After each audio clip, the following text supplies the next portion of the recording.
Good evening from Rugby Park and welcome to the Hibs Observer post-match debrief with myself, Liam Bryce, joined by Patrick McPartlin as Hibs are held to a 1-1 draw here in Ayrshire, led through a Martin Boyle goal in the 25th minute, and really for long stretches the game looked on course for what would have been a pretty textbook away performance and another good 3 points. We were pegged back late on by Fraser Murray equaliser, making a bit of a habit of conceding late goals on this venue.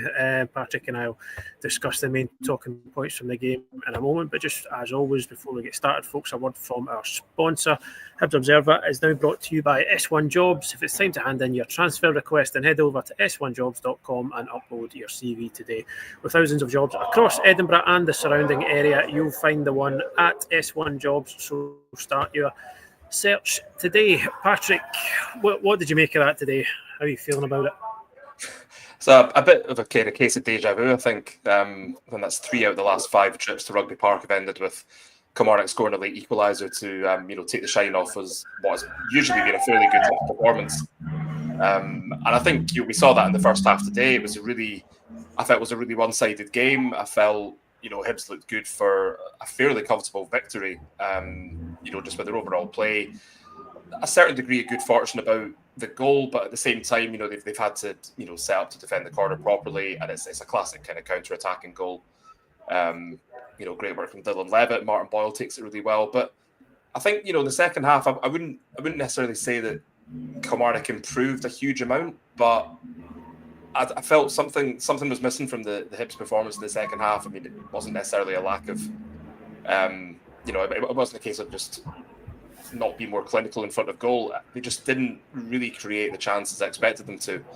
And even without Nicky Cadden there, I mean, we know how important he is. We know how big a miss he's going to be for the sort of matches that he's going to be out for. But when you look at how they played in the first half, and a few tweaks to get Junior Hoylett in there, Dylan Levitt in the midfield for a bit more kind of creativity and a bit more kind of getting the ball down and trying to play rather than maybe the kind of the graft of Nathan Mariah Welsh. But it was, I mean, you can talk about the surface, you can talk about the way it plays and everything, but it's I think it'll be a frustrating one for Hibs because they were in control for large parts of the game.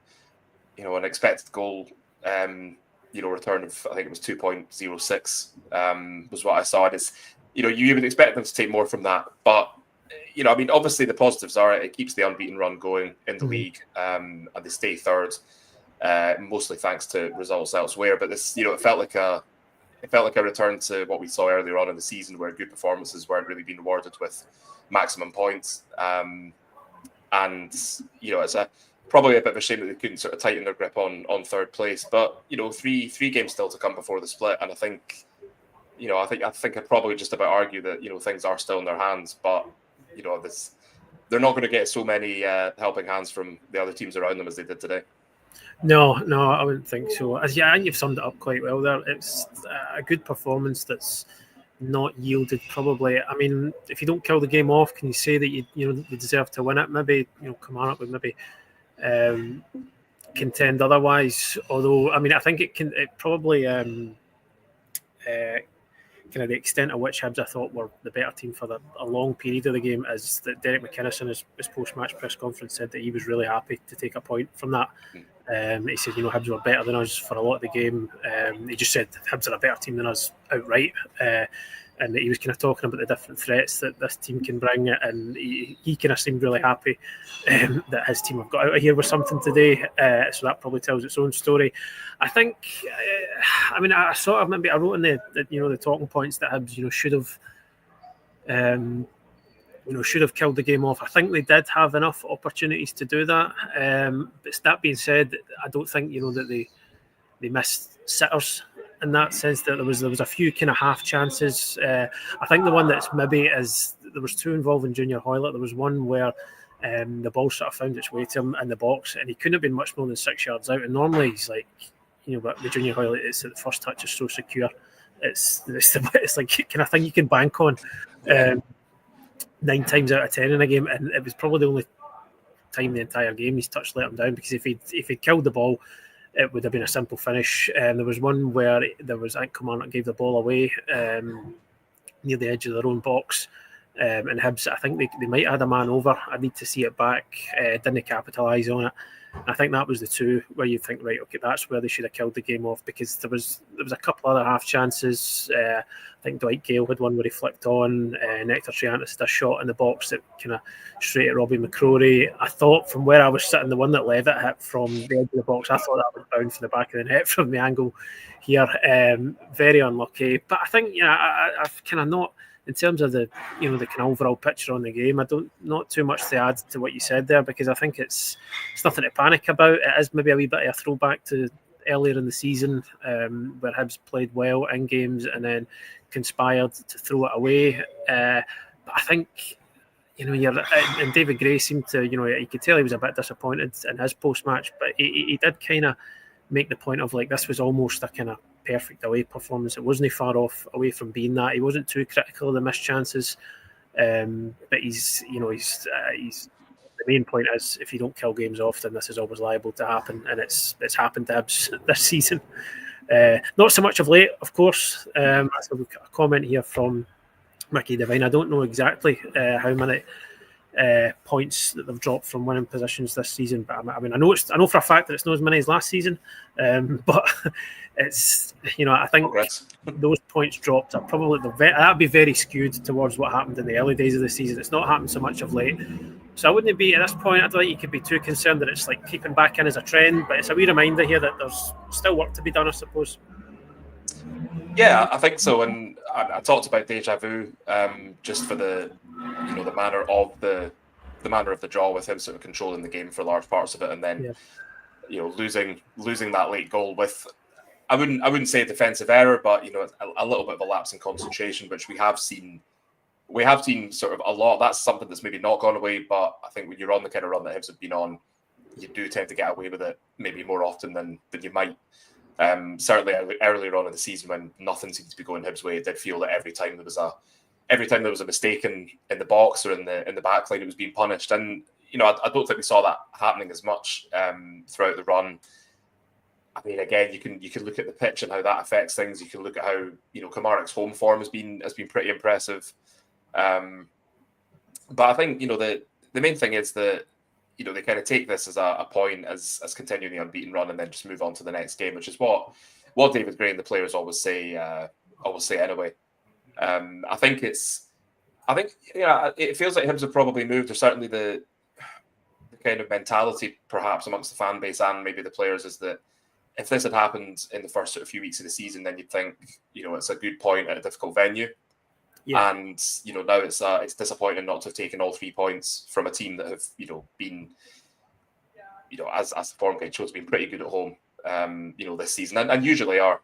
Mm-hmm. There will be, as you said, that little bit of disappointment that the Hibs weren't able to maybe capitalise more on the the fact that Kilmarnock were a bit kind of all at sea in the first half. I thought it was really a really unusual performance from them, because a Derek McInnes team so often defensively very good, just very well organised, and it didn't seem like that in the first half. I mean, I know he made a few changes. I know there was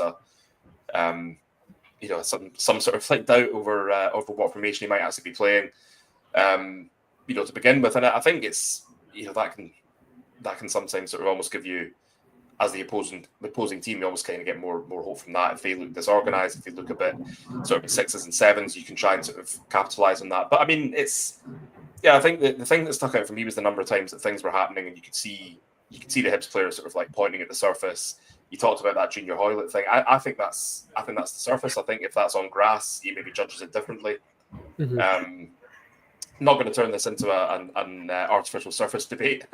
We'll keep it to talking about Hibs. But I just think that maybe you almost maybe have to sort of factor that in. For games at Rugby Park, it's the same with Livingston were in the top flight. That it does. The ball bounces differently. I know that sounds like a really strange thing to say, but I mean it does. And as David Gray says, they're not used to playing on it. They don't train on it beforehand because it's they're kind of used to the grass. So I think that does have an impact overall.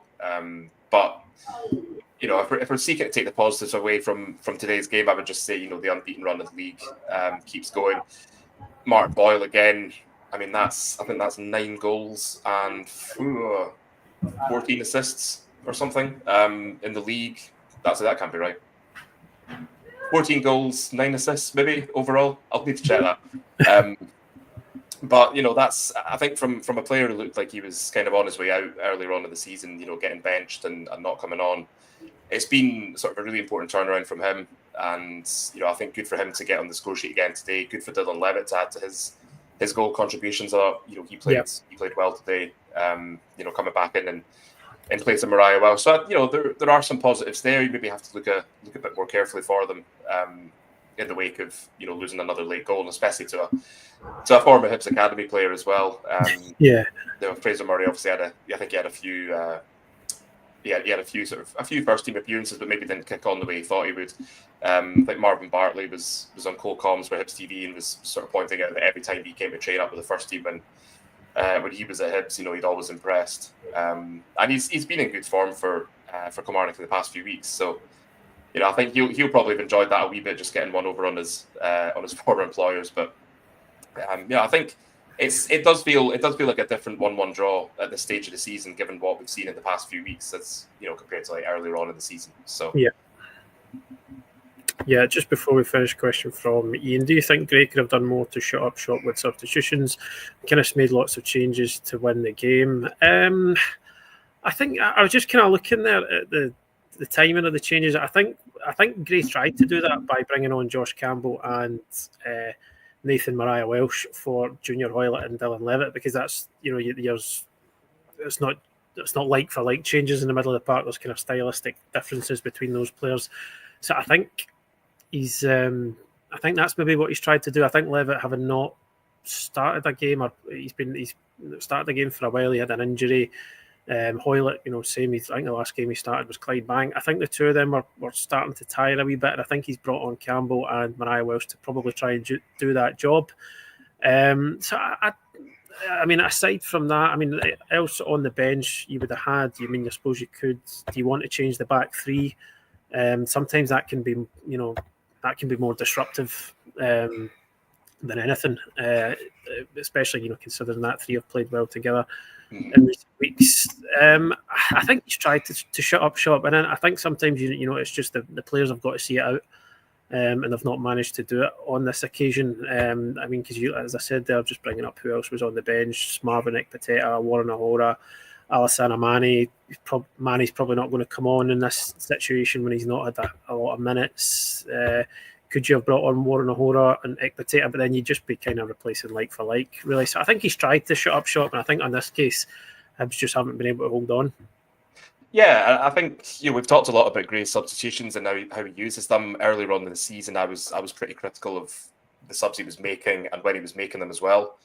I think there was actually a spell where he was making substitutions that weren't sort of actively contributing to losing goals, but the kind of changes came, and there was obviously a change in how Hibs were playing. So whilst it wasn't necessarily a player coming on and giving the ball away, or being responsible for like an individual error in the box or something like that, it was clear that like the substitutions he was making, the changes he was choosing to make, were having an overall effect on the team. And I think that's one thing that he's really improved. Certainly we've seen it over the piece of this unbeaten run where he's made game-changing substitutions.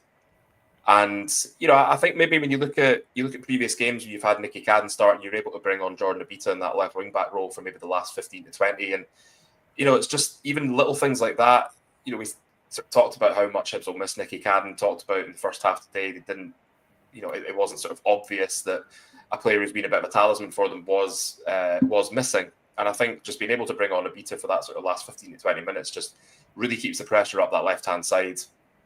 Gives you a bit more defensive solidity, but it sort of doesn't give any. There's no respite for whoever's playing on the right side of the opposition. So even just little things like that, where he's not got that change to make, and he obviously made other changes today. In other games he might have brought on Junior Hoylett, he might have brought on Dylan Levitt. He chose to start them today, which I wondered if that was maybe a reaction partly to last weekend, where I felt the midfield struggled a little bit to get a lot of joy out of Celtic. And also just to kind of freshen things up a wee bit. Campbell's played a lot of football since the start of the year. I don't think you're going to take Nectar Triantis out, given how well he's been playing. You take the surface into consideration as well. You look at the chances you're creating, and if you think you don't have Nicky Cadden on one side, that's going to limit, your kind of chances coming down that side. Just because I think he is more kind of attack-minded than Abita. So, little things like that, I think, do have an impact. But, I mean, looking at the bench, I think Rudy Milotnikov was on there as well. I didn't really feel there was an awful lot more he could have done in terms of maybe who he brought on. He's not a man who's going to change shape. He's not going to suddenly say, right, let's go to a back four, with one up top and kind of see it out. He likes to be proactive. He likes to put players on who, still have the capability of, killing a game off, but also to try and, kind of, I suppose, shore things up a little bit. And, sometimes that's worked really well for him. Sometimes maybe today is a good example. It's maybe not worked out the way they would want. But, I think earlier on in the season, there were changes being made, and I was thinking that's a strange change to make. And I think that, today you wouldn't necessarily. I wasn't thinking that. I think, Kieran Bowie especially. I think taking off after an hour, Hibs are still managing him coming back from his injury, especially on that surface as well. You absolutely do not want to risk anything else happening to him, given how important he's been. He scored some important goal against Dundee United at Tannadice was huge, and Hibs are a different beast with him up front. I've said this many times, and it's understandable why you would play him and want to get as much out of him as possible.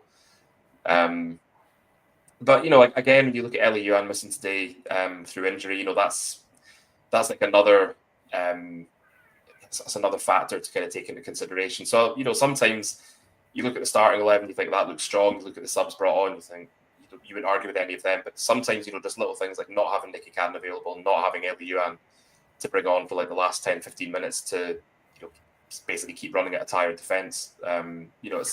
It's fine margins, as a football manager would no doubt say. Yeah, absolutely. I think we'll leave it there for today, folks. We'll be back on Monday afternoon for a sort of fuller analysis of the games. Can possibly look into those substitutions in a wee bit more detail once I've had a chance to watch the game back. But thank you for joining us this evening. Keep liking, keep subscribing to the channel if you haven't yet. It helps us continue to grow. It means you'll get a notification every time we do one of these videos, including for Mondays. Craig Nisbet will be back to do a tactical analysis with us. We'll have more post-match content over the weekend and heading into Monday. So thank you very much for joining us, folks. Hope you enjoy the rest of your weekend, and we'll speak to you soon.